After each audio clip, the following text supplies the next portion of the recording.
Welcome, listeners, and those who are watching this, one of a series Spink Insider podcasts, where history is valued.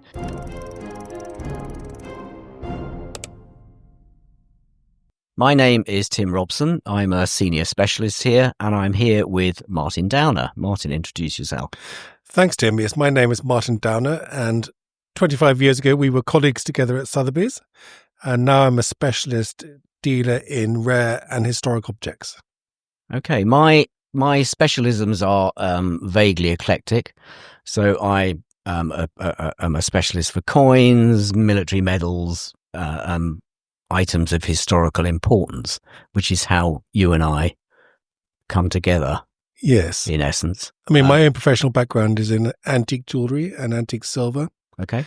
But over the years, I've migrated more towards objects with historical resonance, but usually precious objects in silver or gold. Well, part of the theme of this podcast is the importance of research and the importance of historical knowledge. Anybody in this sort of business has to have some sort of passion for history. Otherwise, it's a pointless place to come and work. So I'm just going to take a little bit of time out to say what sort of things do you actually collect within this sphere? Well, you're right to say that you have to have a historical passion, I think, to be in our business. I studied history at university, but I always wanted to be kind of a practical historian. Right. When I say that, I mean handling the objects from history. So there were two routes to take, either into the museum sector or into auction houses and dealing in these rare objects. I have a particular passion myself for the 18th century. That I suppose is where my knowledge is best based and strongest. And I personally, although having just said I deal and handle mainly precious objects, I personally collect antiquarian books, rare books. Do you? Because I like owning and I collect books with associations, so books belonging to historical figures. Because by collecting books belonging to the historical figures, to a degree, you're investing in their intellectual content, Right. their intellectual life. And that is a very rewarding thing to collect, I find. So over the years, I've slowly been building a library, which brings a lot of joy to me. Oh. My collecting is again a little bit eclectic. So I collect anything to do with Spitfires because I think they're vaguely iconic. And I have had the luxury of flying one, which was fantastic. I collect sculpture and pictures, and perhaps more relevant to Spink, I have a collection of love tokens, mainly because they're very poignant. So you get love tokens for people who were being transported to Australia. They couldn't read or write, but they wanted their partner, whoever was being transported, to have something that reminded them of them. This could be something very mundane, like a button, or it was a bit like the Foundling Museum where they left things there, but these tend to be engraved coins. So a coin would be rubbed, and then an engraver would say, all my love, hope to see you soon. And because it's easy now to research people that were transported, the ships they went on, it's actually quite sad because none of them came back. So that's one area that I find quite interesting. I recently bought a property in Margate, which I love. Mm-hmm. So this medal group here, I bought because it relates to where I'm living, and the streets that it relates to are still there. So I'm just going to read out what these medals are about and what they relate to put it more into context. So these medals belonged to a Typhoon pilot who was in 609 Squadron, which is quite a famous squadron. So it's his DFC, which is that medal. What happened is he's virtually on his first patrol, and he's patrolling along the North Downs, and he gets a message to say, Broadstairs, which is just round the corner from Margate, has just been beaten up by 3 German Focke-Wulf 190s. This is in 1943, when the Germans deliberately sent planes over from France to do terror raids, where they basically just went to machine gun people. So as he's approaching Margate, he sees one of these Focke-Wulf 190s coming down the street, machine gunning, women with prams. Yeah. And he's absolutely incensed, age 18. So he shoots the first one down as it pulls up. And although he's under strict instruction not to fly across the channel and chase anyone across the channel, he just loses it. So he follows the other 2, which had turned around and gone back to France, and he shoots each of those down in turn.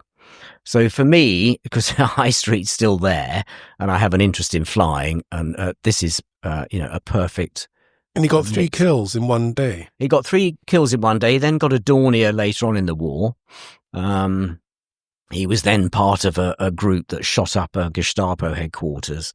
And he survived the war? He survived the war. He got shot down, but it's an interesting group, which I love. And eventually, when the Margate Museum reopens, hopefully I can put it on loan there so more people can enjoy it. So fascinating. So those are examples of the sort of things that I enjoy. Onto our main sort of thread, which is the importance of knowledge, historical knowledge, where it relates to items. You and I, well, not me particularly, but you worked on the Jacobean Cup, which I eventually sold by private treaty. I think we don't want to talk about numbers particularly, but you bought it quite advantageously at the time, on the basis that it looked like something that, with a bit of research, which I know is one of your specialties, you could turn this into something fairly major, which you successfully did. Mm-hmm. So if you could just take us a little bit of background. So this is all to do with Bonnie Prince Charlie, who some listeners will be familiar with, but some won't. So if you could just give a little bit of a historical background to what's going on in Scotland at this particular time. Well, to rewind a little bit, as I said earlier, I focus on the 18th century and I focus on objects, particularly of a high value like silver and gold objects. So this cup, which is a standard, if you like, 2-handled George I silver cup, had been sold at Christie's in 2000. Right. And then it appeared again in a sale in New York a few years ago, in 2018. And it was engraved with an inscription which assumed that it had been given by Prince Charles Edward Stuart, Bonnie Prince Charlie, to someone called Charles Selby for services rendered, effectively, right. But not described accurately. And I bought the cup quite well, as a George I very handsome nice cup. Expression, isn't it? I yes. bought the cup well, quite well. It was a valuable cup anyway, but no one had factored in the potential connection with Prince Charles Edward Stuart, even though it was engraved with a presentation inscription like that, and it was also engraved with the Prince of Wales feathers. So, as I'm sure you know, and many of the listeners will know, Prince Charles Edward Stuart, the young pretend, if you like, he posed as the true Prince of Wales. So, at the time, he wanted to be perceived as the true Prince of Wales, so he portrayed himself with the feathers of the Prince of Wales. What sparked you off to buy this? Well, the inscription had obviously been discounted by most people, because most people naturally are very skeptical about any object that appears in the market without any apparent history, with a very attractive sounding inscription. And you have to be rightly skeptical, and also, cautious, because you can make, of course, a terrible error at this, these precious things. But there was something about the cup itself which was right, and the inscription to me looked unusual enough to pursue. So I very quickly found, actually, that the man Charles Selby had existed in 1746 at the time with the Jacobite rebellion and the the famous Battle of Culloden, at which Charles Edward Stuart had been defeated, following which Charles Edward had gone into exile in France. But he didn't figure in the battle. He was just a farmer in Northumberland at the time. So why was he apparently presented with this valuable cup by the prince from exile? So I went into the National Archives, which holds the royal papers of that period, the Jacobite papers of that period. And by scratching around in those, this is actually during lockdown, so it was difficult to access the papers at that time because most of the libraries were shut. Anyway, I got in, rifled around their papers, and found some letters, not from Charles Edward Stuart himself, but from his agents to Charles Selby. And it transpired that Charles Selby had effectively been recruited by Jacobite secret agents after the collapse of the rebellion to smuggle out of Scotland gold which had been sent to Scotland to support the rebellion by Louis XIV. And that if I recall, Louis XV. There are two French privateers that arrive in this lock. I can't remember the name of the lock. And as they're arriving, unless this is a bit over dramatizing it, a rider comes along and says, "Well, you're too late. We've just lost Culloden." Well, I think they made sure the ships were on the way back to France first, so they'd unloaded the gold. So yeah, but the only reason I bring this up is that there was some myth that this was buried treasure in this lock, which you successfully destroyed. So, well, the gold was certainly buried. So you were right to say 2 privateer ships were sent by Louis XV to Scotland, loaded with barrels of gold coin, to support the Jacobite rebellion, because the French obviously wanted Charles Edward Stuart, Catholic, to be restored to the throne. The ships arrived 2 weeks after Culloden, so the rebellion had collapsed. Okay, but the gold was unloaded on the west coast, and it was hidden near a lock on the west coast. Charles Edward Stuart fled into exile, famously, through various costumes and dresses as a washerwoman and all the rest of it. And the gold was put under the care of Jacobite sympathizers in that region, who were given the task of guarding the gold, although much was stolen, guarding the gold in the event of a future uprising. And it was that gold that 2 years later Charles sought to recover from Scotland, because he was by now penniless in France. So he, through the network of these Jacobite secret agents across the country, not only in Scotland, but all the way through England as well, and into London. I mean, we tend to always associate the Jacobite rebellion with Scotland because that's where it was largely fought out. But it was, of course, a rebellion to overthrow the whole kingdom, not just Scotland. And there were many sympathizers throughout the kingdom, and including many bankers and merchants in London.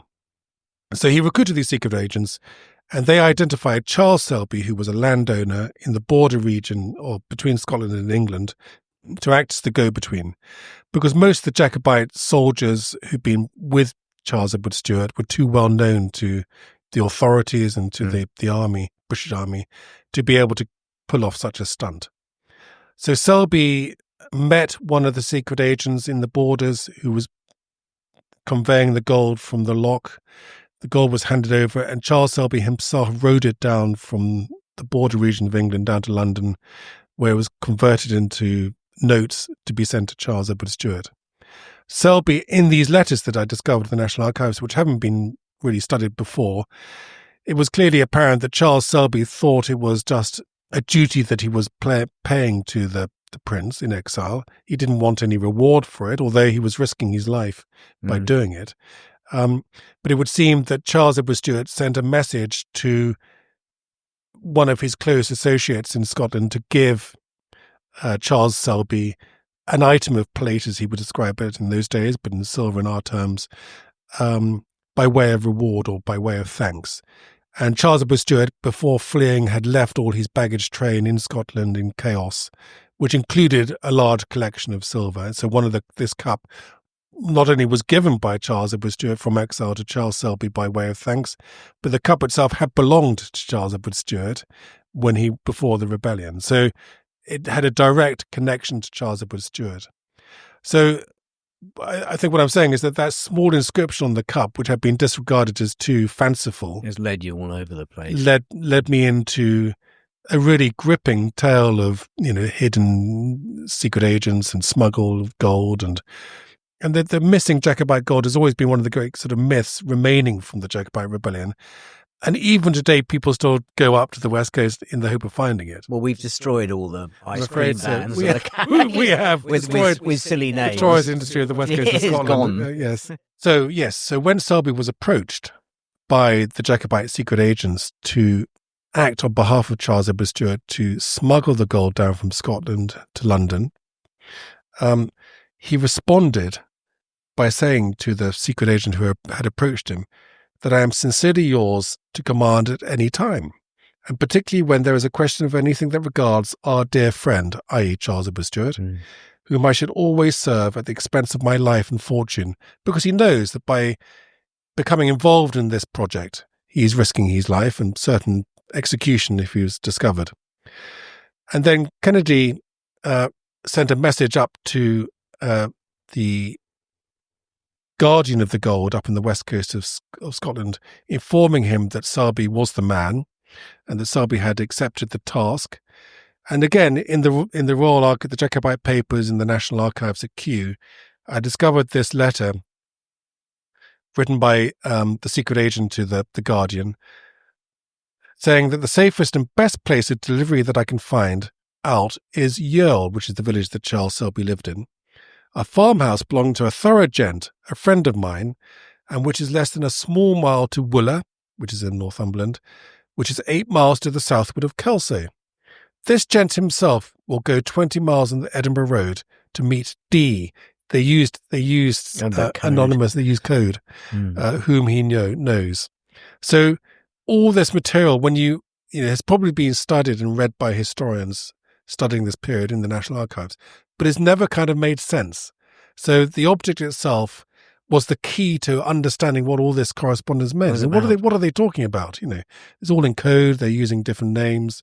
They don't talk about gold, of course. They call it cattle or sometimes horses. So who's bringing the cattle south or who's bringing the horses south? So suddenly, the mystery of this gold, which has been lingering in Scottish myth for centuries, has become unlocked by this whole... The Scottish myth successfully. You keep saying that. You must stop saying that. We've enhanced it. You've enhanced it, yeah. What's he like? So having been intrigued when you bought this cup and having been intrigued by the inscription, how do you go from there to where you eventually ended up? Where do you start? What's the process? Where do you go to try and find some connection between Selby and Bonnie Prince Charlie and the cup? Well, you're right to say that I've started with a cup with an inscription that I'm persuaded by but have no evidence to believe. I did a bit of initial work on the Selby family and discovered in the 1830s a member of the Selby family in the history of the family made mention of a piece of plate presented to Charles Selby by Prince Charles Edward Stuart for services rendered. So that was a line in a family history. Do you get quite excited when you're... Well, yes, I do, because that immediately, that's 100, that takes us back almost 200 years closer to the event. And it's documentary evidence that the family believed it was true. I also then found a later reference online to an antiquarian from Northumberland who visited a house in Edinburgh in the 1970s. She was doing some research on Northumbrian families, and she visited a member of the Selby family who still owned this silver cup, and she mentions it in her book in the 1970s. And she also mentioned that at that time, the Selby family owned alongside the cup a portrait of Charles Selby holding the cup. Wow. Which is an extraordinary thing. I mean, it's very, very unusual, as I'm sure you know. What a contemporary portrait. A contemporary portrait of someone holding an object that is subsequently rediscovered. Very unusual anyway in the art business. But I didn't have the portrait, of course. So I kept scratching away at it. I went to the National Archives and started to build the backstory to Charles Selby and his connection to the Jacobite Secret Service and his role in this smuggling of the gold. But all the time, at the same time, I was doing family history research on the Selby family to see if at all possible I could trace which family member this antiquarian had visited in the 1970s, which is now 50 years ago. And of course, since 1746, most families now have hundreds of descendants, many of which don't even share the name of Selby. But anyway, I stuck at my task and just assumed, and wills are very important. Nowadays, National Archives publish many early wills online, and wills have always been a very important source. Was it when it would have been mentioned in a... Well, it would have been. Often objects are mentioned, particularly precious objects, if they have a keen interest to the family. It's a battle honours or whatever, medals, whatever. But a cup presented by a traitor to the family certainly would not have been mentioned in the 18th century. So this was one of the issues. So in the 18th century, they could never mention it. Although Selby appears to have been portrayed holding it, he wouldn't have said this cup was given to me by Prince Charles Edward Stuart, because that would have been a serious crime. So there was understandable reasons why the family would hush it up. Anyway, I traced down the family over, 400 years, and eventually came down to a family member living today. And, basically, I rang him up. And I said, I have a silver cup that belonged to your family. And obviously his mother had sold it, or his grandmother had sold it. But at the same time, I said, I'm aware that when it was seen in the 1970s, there was a portrait of Charles Selby holding the cup. And I'd be interested to know whether that's true or whether that survives or anything. And he said, yes, I'm looking at it. It's on his wall. So I'd actually hit the jackpot, after all those hundreds of people that it could have been, got it. And so when we published the story of the cup, we were lucky enough to be able to publish the portrait of Charles Selby holding the cup that had been given to him by Prince Charles Edward Stuart. And there's no better way of... No tick box. I mean, that's it, So where's the portrait now? So the portrait, the family hung on to the portrait. They still own the portrait, although they were very happy for us to publish it, because, of course, it's a family portrait. But it's a terrific thing. And in all my years of studying all sorts of wonderful objects, it's I think, a unique example of matching an object to a representation in a portrait. Yeah, no, and from our point of view, and for dear listeners, I think there's what people say on podcasts, the cup itself has remained in Scotland. It was bought by a private individual, and it's sitting in Scotland, where I guess to a certain extent it belongs. Yes. So, I mean, I did talk to, at the time, the National Trust of Scotland, who own Culloden and the museums up there. And we got, but it was a very staccato conversation during COVID. Subsequently, of course, when we've published all this, they've been all over me looking for the cup, but now it's safe in a private collection in Scotland. Yeah. Great. Lovely story. We Good both story. enjoyed it. We enjoyed selling it for a substantial increase. Yes. Good.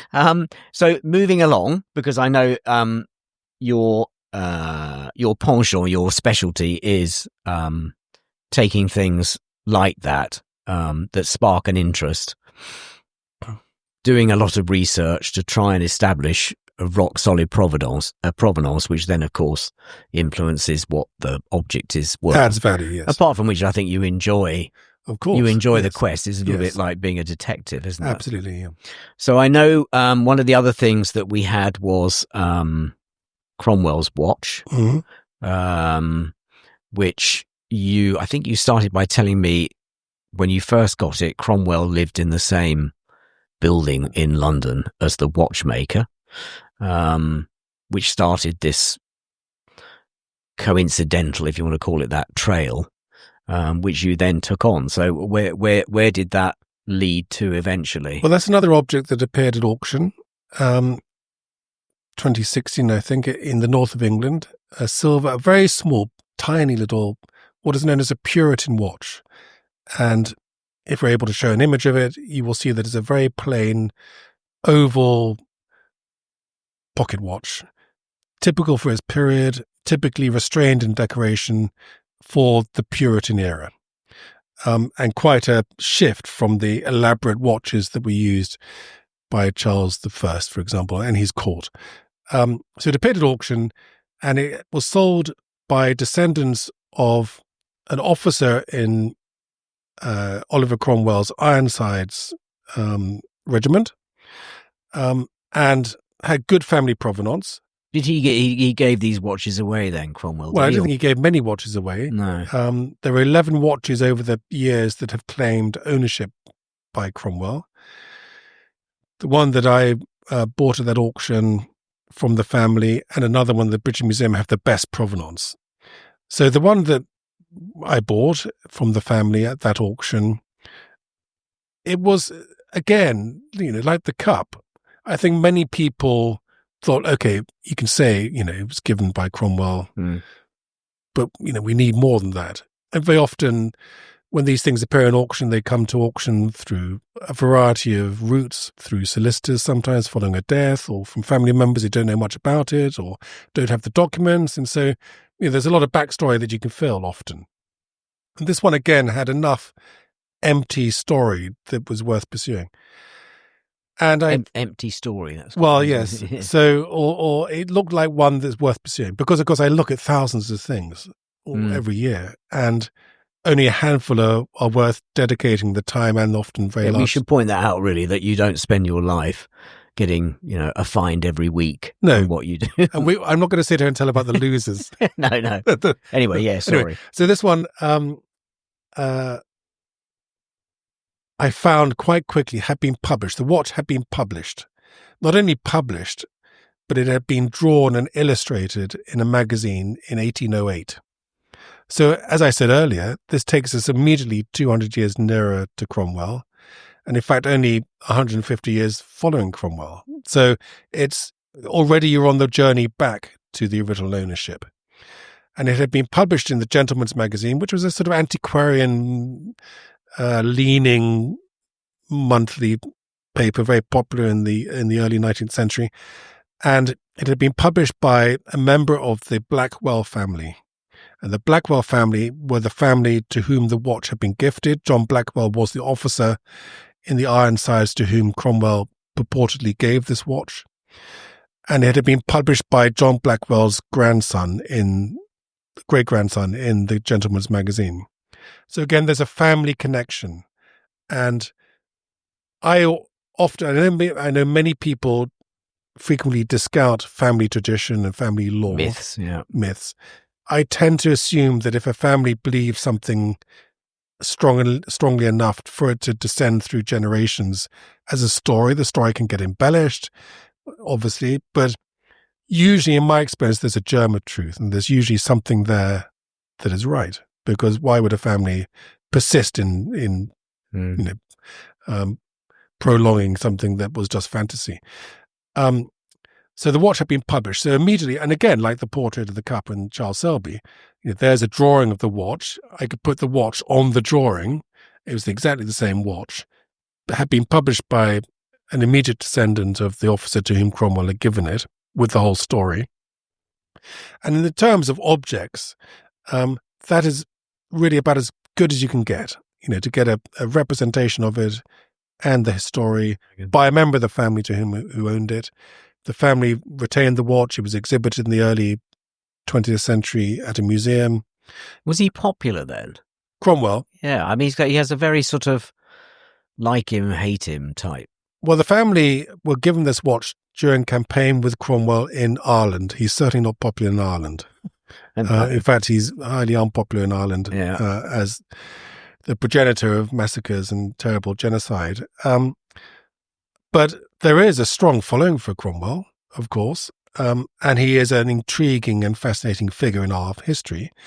He portrayed himself, and he was a very severe Puritan spiritually and religiously, but he did enjoy, certainly towards the end of his life, the benefits of his rank as Lord Protector, which basically was a king. He was offered the crown, refused the crown, but his role as Lord Protector was the equivalent of a monarch. He does have a sort of laurel on his coins later on. Yes. So he's sort of heading that way, I guess. And, it's disturbing to an extent that he nominated his ill-suited son Richard to be his successor. In the sense, he was trying to replace one dynasty with his own dynasty, which doesn't rub easily alongside his purported political beliefs. But he is a intriguing figure, and again, when you handle these objects as I do, and you do deep dives into a subject, when you buy a watch belonging to Cromwell, I then read everything to do with Cromwell for weeks and study him deeply to make all the connections. It's no good just saying this watch belonged to Cromwell. You have to be secure on your ground. So one of the joys of the job, if you like, is I suddenly become an instant expert in these different sort of strands of our history.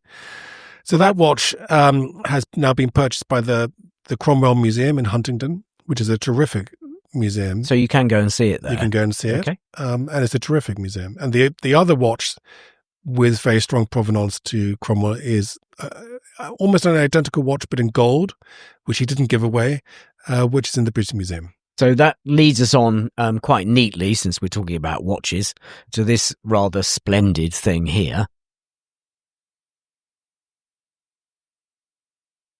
which I'll let you take out. I don't really want to drop it. And this is well, it can be called a number of things. It is a clock watch.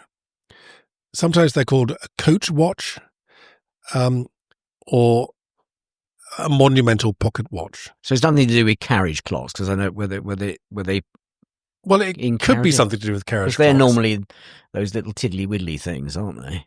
Well, anyway, yeah. Most people would describe this as a coach watch, which is a watch intended to be carried whilst travelling, obviously in your carriage or coach. Where would you carry it? It's huge. Sort of dangling or something. Yes, often on a hook. Really? What, in the coach? In the coach. Right. So this watch was made in 1693 by someone called Thomas Herbert. It's of monumental proportions. It chimes on the quarters and on the hour, of course. But what makes this watch particularly exciting and attractive and absorbing is the fact that this particular watch belonged to King William of William and Mary fame, William III, and it was made, Thomas Herbert was his watchmaker. So this watch was made following William's conquest of England in 1689-90, by the watchmaker that he effectively inherited from James II. Thomas Herbert had been royal watchmaker to not only James II, but also to Charles II. And as I'm sure you know, William had married James's daughter, Mary. James was toppled by William because James refused to renounce his Catholicism and was also seen as a slightly disreputable figure. William landed, drove James into exile. James sought to recover his throne, but was defeated at the Battle of the Boyne, famously. Yes.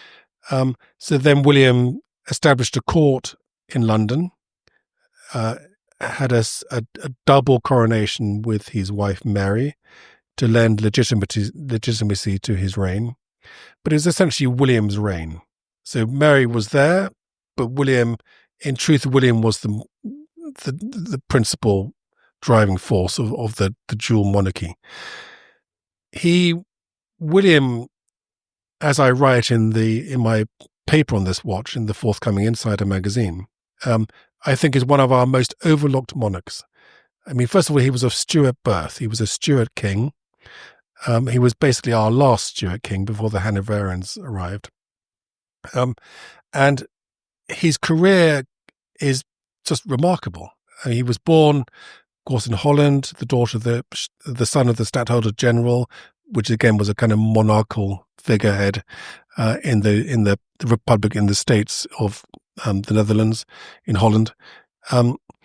He was, as a young man, living in a republic, and then he restored the monarchical position of Stadtholder General when Holland was invaded by a dual French-British army. He was a warrior who led his men into battle on many occasions and was a very effective strategist and commander of his men.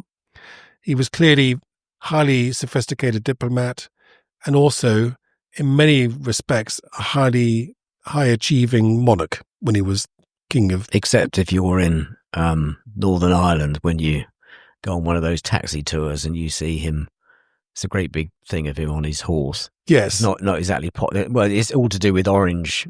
Yes, the Orange Order. Yeah. Because of the Battle of the Boyne. Yeah. And he was the Prince of Orange, or Prince of Orange, because his family claimed the Principality of Orange in the south of France. That's where that came from. Oh, is it? I didn't know that. Yeah. And when he came to Westminster to establish his court in the 1690s with Mary, he was often on campaign. He was, had also his responsibilities still in Holland. So he didn't achieve in material terms. I mean, obviously Charles II's reign following the Restoration is known for his flamboyance, the investment in the arts and cultures of the period. Williams was more restrained.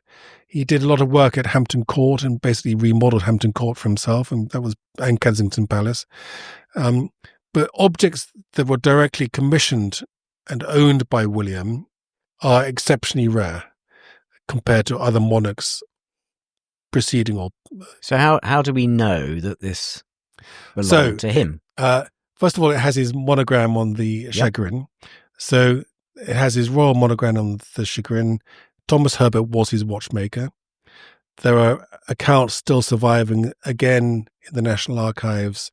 The Lord Chamberlain was responsible for ordering objects and materials for the royal court, and Thomas Herbert's bills are in the royal accounts for large watches, sometimes alarm watches. This is not an alarm. And Thomas Herbert himself is a very interesting character. He married the daughter of someone called Edward East. And Edward East was a kind of towering watchmaker figure of the 17th century in London. And he had been the royal watchmaker to Charles I. And indeed, Edward East had made a very similar monumental watch for Charles I's bedchamber, which Charles I famously, as he was taken to the scaffold, handed to one of his equerries to remember him by. So where's that watch? That's in the British Museum. Oh, okay. So that's quite a famous watch that was made by this watchmaker's grandfather-in-law, and presented to Charles I. So if you're asking me what this watch was for, I would say that it's a bedchamber watch. So I know I've said it was for use in a coach, but these very large dialed watches in a bedchamber, curtained bedchamber, were used for readily knowing the time when. So would that have been dangling as well? Yes, on a hook in the bedchamber, right, within the bedchamber, as Charles I's watch was, which is you don't imagine them having things dangling in veteran watches. I don't know why, but you don't, do you? And it's beautifully. The case is, of course, all in silver, beautifully engraved with tulips and flowers, very reminiscent of all the Dutch decoration of that period. So it's very much in the William and Mary style as we know it today, drawing heavily on Dutch pictorial arts. And it's a really splendid survivor of the period. And I try and get... It's a bit more interesting than Alexa, isn't it? By the side of your bed. Yes, and your iPhone doesn't look as beautiful as that. No, it doesn't. No, it's stunning. So it's quite an extraordinary piece of work, which was, again, has this direct contact with William. And we know from accounts of William that he took an enormous interest in clockmaking. Today, his reign is known as the golden age of English watchmaking, with Thomas Tompion, Daniel Quare, these great names that are so familiar to us today, the greatest watchmakers in English history. And Thomas Herbert was of that caliber. But unfortunately, Thomas Herbert was, in his position as the royal watchmaker, handicapped in developing the kind of large-scale business that someone like Tompion was able to do. Tompion was his direct contemporary, and by the 1690s, Tompion had a vast workshop, basically working on a kind of production line basis, producing clocks and watches for the wealthy of London and Europe, became a global name. But Thomas Herbert, part of his task, for which he was occasionally paid, but the accounts of the Lord Chamberlain show him often asking for payment because he never got paid, was to look after the hundreds of watches and clocks belonging to the royal court. And that included the public clocks. And when I say public clocks, in a period before most people owned any timepiece at all, people would look up to the clock tower at St. James's Palace or Horse Guards or the Tower of London to know what the time was. And these were clocks owned by the king, and he was responsible for maintaining those clocks. Unfortunately, the clock at Hampton Court, which you might be familiar with, that wonderful 16th century Renaissance astronomical clock in the Great Court at Hampton Court, a magnificent machine with moon phases and all sorts of things going on, was maintained by the surveyor of the works to the king. So when Herbert fixed that clock, the surveyor of the works happened to be Christopher Wren at the time. And Herbert wanted to make a new clock and charge the king. But Wren intervened and said, no, it was his responsibility. The clocks were his responsibility, i.e. any clocks in public spaces were responsibility of Christopher Wren, not for Thomas Herbert. So there was this enormous row and bust up during William's reign between Wren and Herbert, which Herbert inevitably would lose because Wren was this towering figure, very strong-willed, very well-connected, probably a bit of a bully. And so Herbert's career was pretty much fatally undermined by this dispute with Wren, and he was never able to recover or to build the kind of successful public business, retail business, if you like. So he didn't make many. He didn't make many watches. So it makes them rare. So I think there's only one other watch surviving by Herbert, which was made for a private customer, if you like. So there's only one other. Yes. Wow. Because he was basically enslaved to the court to look after all the royal clocks, and that meant, in his words, looking after the insides of them, making parts, whatever. So he was never able to develop his own business. This watch, therefore, is not only a direct kind of messenger into William's personal life, but also, and his domestic life, but also into that sort of sad story of the watchmaker at the end of it, who was as talented as Tompion. And the watch is as beautiful as anything that was made by anyone of that period, and of spectacular scale, but handicapped by his position and by his arguments with Wren. I know whenever I've talked to people that about hammered English gold coins or things like that, one of the things that interests a lot of people is the fact that he would have touched it. Yeah. So there's a sort of, isn't a personal connection, but there's a connection there that you're holding something or dealing with something that a monarch or something you've read about in a history book, he must have picked that up and Sure. watched it dangling over the bed, which makes it rather special. I'm going to slightly, not embarrass you, but one of the joys of you coming in here from time to time is that you always do ridiculous things, like, I happen to have in my pocket, which you've just done to me outside. So would you like to show us what you've got? Well, I do happen to have in my pocket. Yeah, no, you do, and it really, listeners, it's not a plant. It's just a typical. So you mentioned Martin Downer thing. You mentioned Lord Walpole, Earl of Chatham, first Prime Minister of the United Kingdom, and I happened to mention that I had in my pocket a watch belonging to Horace Walpole, Lord Walpole's son, now more famously known as the progenitor and decorator of Strawberry Hill, and he was a writer, an aesthete, famous in the 18th century throughout the long life as a collector of beautiful objects, and which he made home at Strawberry Hill in Twickenham. Which is an amazing house. If you haven't been, go. So this watch was owned by Horace Walpole. And this watch was made in 1751 by, again, the royal watchmaker of that date, Benjamin Gray, who'd made watches for George II.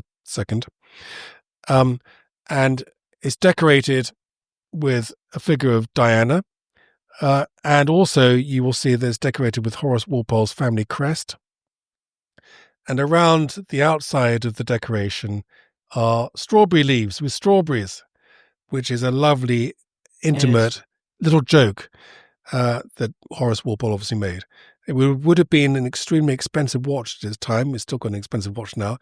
I say that because it's just get that in pretty quickly. It's a dumb repeater. Right. So this means that repeating watches, we're familiar with them today. They chime, or they on the hour, or you can press a button and know the time in chimes. This one is a dumb repeater. So if this was in Walpole's pocket, he could press the top and the watch would vibrate with the time. So you know it would vibrate 6 times if it was 6 o'clock, without making a noise, which is good if you're in church or with somebody and you're getting bored, or you're playing cards or whatever. You think people get bored in church then, Martin? I'm not saying a thing about that at all. I don't know why I said that. No, nor do I.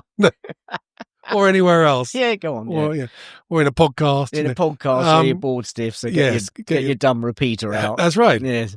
So repeating mechanisms of this type had only really been developed in the last 20 years before this watch was made. And so when I say it was the cutting edge of technology at that date, it really was. And so Walpole not only ensured that it was a beautifully decorated watch by the leading watchmaker of the date, who had a workshop in Pall Mall, but he also asked for the most sophisticated movement.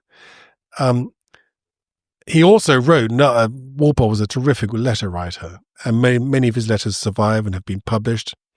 And in one of his letters to one of his correspondents is asking for a good watchmaker in London because he wants a new watch. And Walpole tries to dissuade him from using Benjamin Gray because the watch he bought was so expensive. So obviously, which is lovely. There's a lovely kind of sort of background to the watch there. Yeah, and I'm sorry to bring that up, but I just couldn't resist doing that. We slightly went down a little rabbit hole there, but well, you were saying about the resonance and the radioactivity these objects have when they belong to famous people, and of course that's the attraction today. I mean, nowadays, for me and for many collectors, the object itself needs that emotional connection to become as valuable or as interesting as they can be. And when you mentioned the William III watch, as we've been talking about, it made me think of Nelson's purse, which led me into studying the life more deeply of Admiral Lord Nelson. So when I was at Sotheby's, I did a valuation some 25 years ago now, in a property in Germany, and their family had a connection to Nelson's banker and prize agent, a man called Alexander Davison, and they retained in the family a very large collection of letters, documents, and objects that had been retained by Davison following Nelson's death at Trafalgar in 1805. And in amongst them, these objects and papers and miscellaneous things, which hadn't really been inspected for the last 200 years, was a small bloodstained silk purse. Bloodstained silk purse. And in which were 21 gold guineas and a note, a little contemporary handwritten note written by Davison with an account of the gold guineas and half guineas in the purse.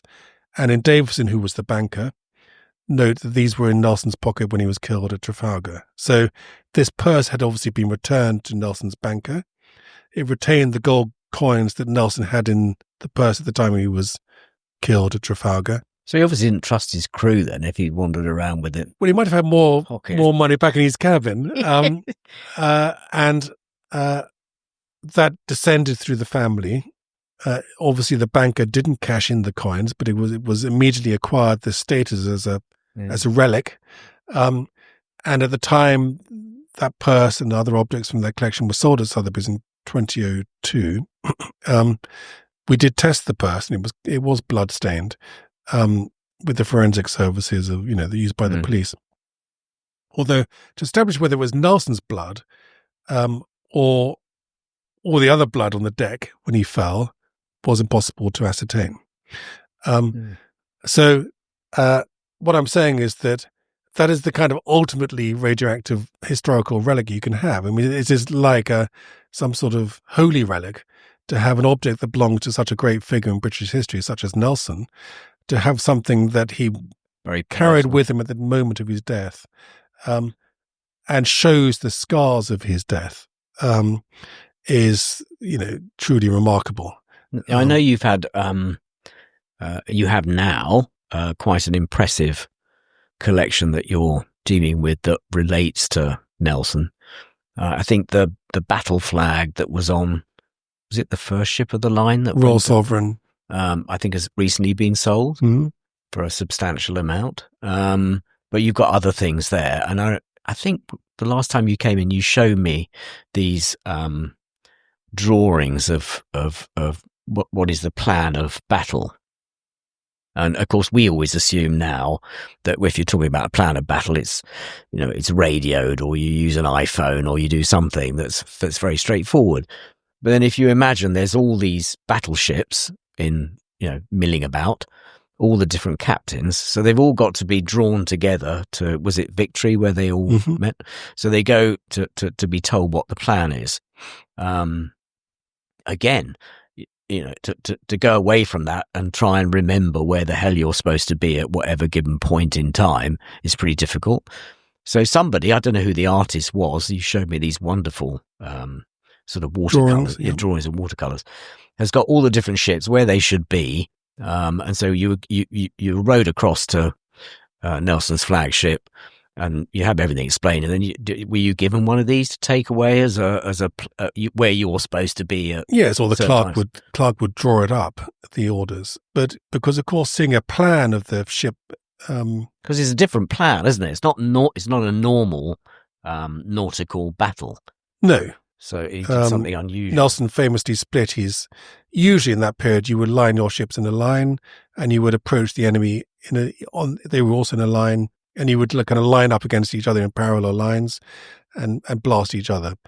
But Nelson famously split his line, turned both his two lines now to attack the enemy and cut the enemy in two places, or in two places, which, of course, was brilliant and won the battle, but at the time and before the battle would have been seen as deeply risky, because for much of the time as you approached the enemy, you could be fired upon, but you couldn't fire back because your guns, of course, fire outwards. So they could fire at you, but you couldn't fire back. So it was a high-risk strategy. I mean, it worked for him because he was an extraordinary commander, leading, the highly sophisticated, well-drilled fleet. So he had to portray these and explain the strategy to his captains, and those captains then had to filter that down to their masters in their ships who ran the ship, who conned their ships. And so plans were a ready method of quickly describing. But they are beautiful, though. They are, well, like everything of that period. It's not like somebody just doing a sort of, a twiddly-diddly sketch of what looks like a ship. I mean, they're beautifully done. Yeah. And there are simpler sketches as well. Sometimes they are just scribbled. So that plan and many other things have come from a collection that I'm handling the sale of from a wonderful collector who collected for some 40 years, Nelson papers and objects. And because since I found Nelson's purse and looked after that sale 20 odd years ago, I then published a book about that collection called Nelson's Purse. And that led me kind of away from Sotheby's into my own business and my own career, but also steered me very firmly into the world of Nelson and his navy. So over the years, I've acted for many important collectors of Nelson material, archives and artifacts, and museums and private collectors, because Nelson is one of the few British historical figures who commands international attention from collectors still. And so I've been privileged to handle very many objects that Nelson himself owned. And unusually, because of the nature of his slightly chaotic death in action and slightly chaotic, disorganized private life. Many of the things... Interesting private life. With his mistress, Emma Lady Hamilton, living in the house they shared together in Merton in Surrey, but his wife also living elsewhere in London. His possessions were scattered all over the place. And as Emma Hamilton sank into poverty, those objects were dispersed and sold. And so unlike, for example, the Duke of Wellington's collection, which remains very much with the Wellington family, Nelson's collection was very early on scattered, and which means there's plenty enough for people to track down in the 200 years or so since his death. And many of those I've been lucky enough to handle. And so I've sort of built up this kind of career as well as someone who's known for that. And things find you, because you're known for that. And we were chatting about earlier, when people show me something that belonged to Nelson or is associated with Nelson or one of his actions, I can very quickly place it in the context of other things I've handled, and also the context of Nelson's life and his biography. And the things that particularly attract the greatest attention are objects or papers that, to an extent, change the story. I mean, we always think these stories are kind of set in stone and whatever, because they're not. They're constantly changing and being reassessed. And objects, until quite recently, were overlooked in the biography of people. So you read some of the early biographies of Nelson, for example, his collections are not discussed at all, or his portraits are not discussed at all. But for Nelson himself in his lifetime, they were really terribly important. And he used objects particularly and unusually to project his status as, Britain's greatest naval figure, the victor of many actions. And before his death at Trafalgar, he was probably the most celebrated man in England. And he wanted his portraiture and his representations in print and elsewhere to represent that. And so they really bring a lot of valuable insight into Nelson's life. Well, we're I'm often asked, and I'm sure you are, how do you know when something is fake? So if someone comes to the counter here and I look at something and it just doesn't look right, doesn't feel right, and I say to them, I'm sorry, this isn't real, they look at you and say, well, how the hell do you know it's not real? What are you basing that on? And what you've done in a fairly erudite fashion during this podcast is if you know enough about the subject without being vain, which you're not, and you immediately put something into context. So you look at it and you think it just doesn't fit. Trying to explain that to someone that it's here and you've spent X amount of time, not just looking at objects, but getting close through letters and other things to the person themselves, almost inside their heads. Yeah. That sort of knowledge, which is, what we've sort of been talking about today, research, knowledge, passion, leads you, as you say, to end up. I mean, I think with all these objects, I always try and approach them in a very open-minded manner, because it is very easy to dismiss some of the more outrageous things I've been shown over the years, which have subsequently proved to be correct. Because, as I said, the knowledge and our understanding of people's early collections is constantly evolving, and things that to us seem bizarre sometimes work out to be correct. There's nothing worse than dismissing something and then 15 years later reading a letter which mentions it. That hasn't happened, but I'm very anxious about that. But having said that, I left university I left university early when I was 20 to go straight into the business. And so in the years since then, I've handled so many objects that, like when there's in your hand, you kind of have an instinct, whether the object itself is right. And you can't describe any other way of acquiring that instinct except by experience. There's just simply no shortcut to it. I mean, I don't know how you would shortcut that experience. The sad news is that you and I will get much, much better, and then we'll be dead. So we won't, peak. Or we won't, and we'll be dead. We won't, but we'll peak. Because you know. Yeah, but that's the interesting thing, because people say, well, what, I've got various collections that I've built up over 40 years. And people say, but what, you see, this is a great company if you're interested in certain things, because you, over a period of time, you see just about everything that is valuable or rare or, so what, people say, well, what really excites you now? If someone comes account, what excites you? And, recently, I saw it's a token that was struck during the reign of Elizabeth I. I love Elizabeth I, and the token is struck, and it has a portrayal of a globe on it, and it was struck by Essex, and it was struck as a way of criticising the Queen in a roundabout way. So what he did, he struck X number of these things and gave them to the court. They all knew it had come from him. She knew it had come from him. And it was basically, you're not doing enough to portray, Englishness outside of England, because he wanted to expand everywhere. Yeah. And, all the Dutch, the Portuguese, the Spanish, they're all taking over the world, and you're sitting there and you're not doing anything. And that really excited me, because you have this vision of him, I wouldn't say poncing around, but parading around the court, dishing out these tokens. Slightly borderline. I know he eventually gets executed for other things. Yeah, but in something no more than a couple of inches. Yes, look at it. It's very thin. Yeah, and I have it in my collection. And it's really great, because one of the difficulties with collections is how often do you look at them? Yeah. I only got these out. I very rarely look at them, but I love the story. Yeah. And every time I think I must have a clear out, because there's all sorts of stuff there.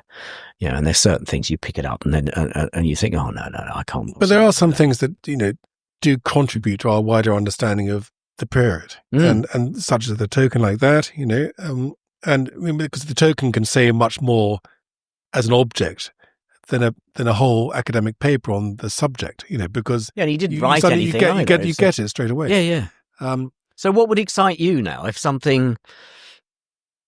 Someone came to you with something. I mean, you've done just about everything as far as Nelson is concerned, sort of.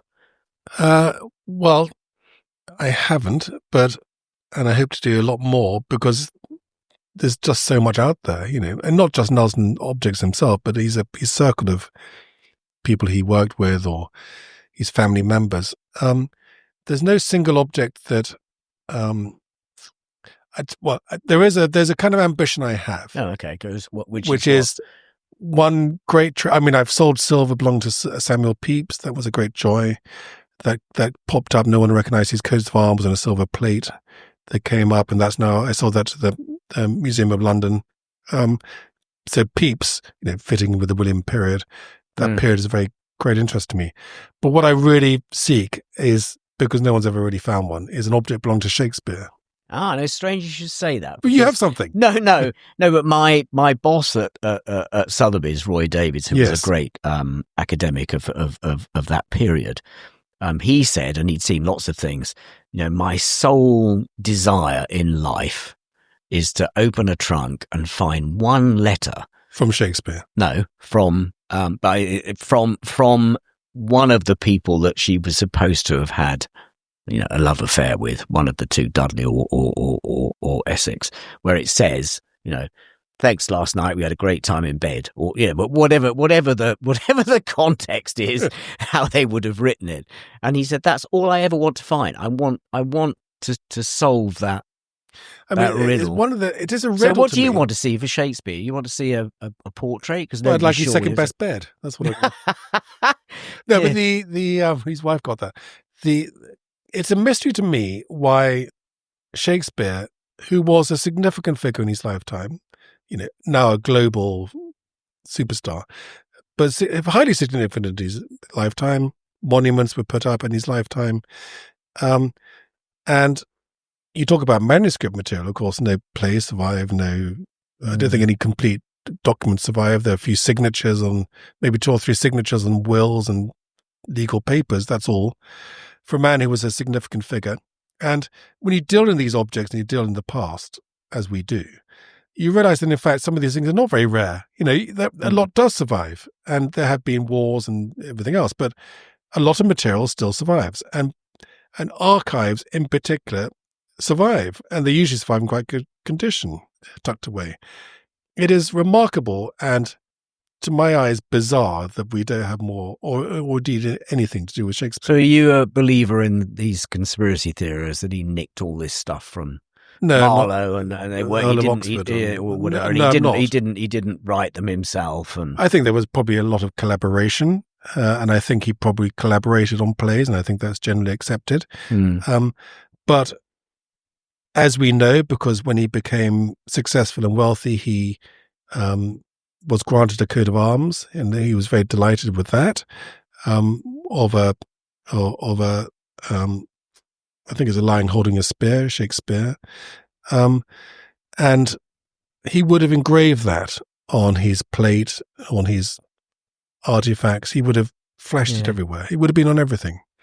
And obviously, he's of an early date, but he's post-Reformation, when a lot of material was destroyed. And he's not so far distant from the objects we've been talking about. No. This watch was only less than 100 years after Shakespeare's death. 70 years after Shakespeare's death. So I'm not going to give up, because I feel there are things out there. Of course, there will be things out there that are completely lost contact with their story. So people hopefully you'll walk in here one day with another thing in your pocket, which is some Shakespeare's watch. Shakespeare's watch. But someone will be sitting on Shakespeare's favourite chair, probably somewhere. They'll never know it, and no one ever will. So the key is to kind of, have your radar up. So my radar is always up. I don't really ever expect to ever handle anything belonging to Shakespeare. But if you say that there's one great ambition, the Holy Grail, that would be my Holy Grail. Meantime, there's more than enough going through the market to keep me very well occupied and busy. Okay. Well, for anybody, people that are watching, or I hope this has been interesting, and that the theme that we were trying to get across, which I think Martin's amply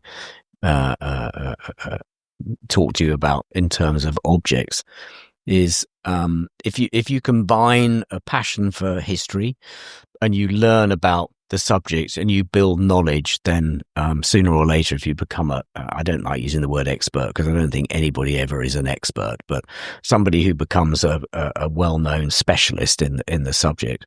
I think you make your luck. I mean, I think you do make your luck. I believe in that, generally. So thank you so much for coming along. Great pleasure, Tim. And I've enjoyed the chat as usual. And my pockets are empty now. Your pockets are empty now. And thank you, dear listeners, all those that have been watching this interesting podcast with Martin. If you have any comments, or you thought it was a great episode whilst you've been taking the dog for a walk or doing the washing up or whatever you're doing whilst you're watching the podcast, then please leave a message. If you have any questions that you might wish to put to either myself or Martin, again, we'd be happy to answer those. So thanks again, and we hope to see you again soon.